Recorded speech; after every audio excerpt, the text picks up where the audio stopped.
Yeah, I just was waking up, so I was still very, very groggy, and the phone rang, and it was Charlie Sheen's residence. And someone at his house, I didn't really know who it was, mentioned that Charlie was having some severe abdominal pains. So, at that point, I spoke to Charlie for a few minutes. He got on the phone, and he said he was in a lot of pain. And remember, I'm Charlie's friend. I'm not his doctor. I'm a facial plastic surgeon. So the best thing to do, like we would do with anything, is call 911. How did he sound? Well, when I spoke to Charlie, he sounded like he was in a lot of pain. Severe pain. Did he sound in pain and inebriated, or could you tell? I couldn't tell if he was inebriated. I only spoke to him for a very brief moment because as soon as I heard him say he's in a lot of pain, I wanted to get on the phone with the assistant so we can just immediately dial 911. How long have you guys been friends? How did you meet Charlie? I met Charlie. Actually, they got married at our house. So Adrian and I hosted their wedding. Which wife? Brooke. Brooke, okay. Brooke Mueller. And so they wanted to get married, and a mutual friend introduced all of us, and they said, let's get married at, can we get married at your house? And that's how we met. And soon after that, we became very good friends. Charlie's a great guy. He's wonderful. Have you spoken with him since that call Thursday morning? Yeah, I have spoken to him. Sure.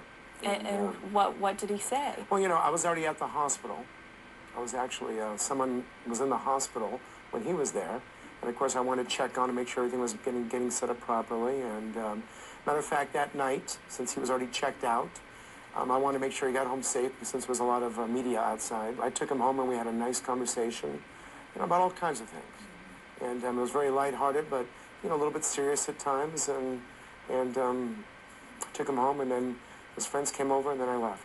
So you, yourself, drove Charlie Sheen home from the hospital Thursday night? Yeah, I drove Charlie home. And you were able to avoid all the paparazzi that were at the hospital. How did you do that? Well, there's different, routes where the doctors park at the hospital, obviously, and so I got him in the car and we drove home. And at that time, did he say, I need help, Paul? There's certain things that were said between both sides, which I really don't feel comfortable discussing because, again, he's my friend. Right. Friendship is first more than anything.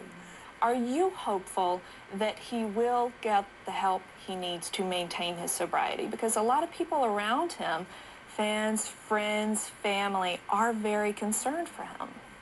Well, obviously, we all want Charlie to have his... we all want Charlie to keep his sobriety. That's what everyone will want. And obviously, no one can push someone to do it. We can recommend things. We can be that person's friend.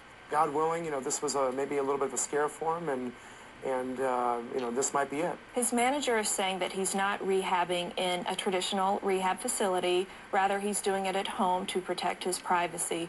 What are your thoughts about that? About where you rehab, to me, it doesn't matter.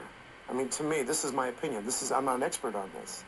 But if you have someone with you that's helping you, whether it's at another facility or at home, especially if you're in your environment, that'd be nice to be at your own environment as long as you have the right structure and the way things were supposed to be.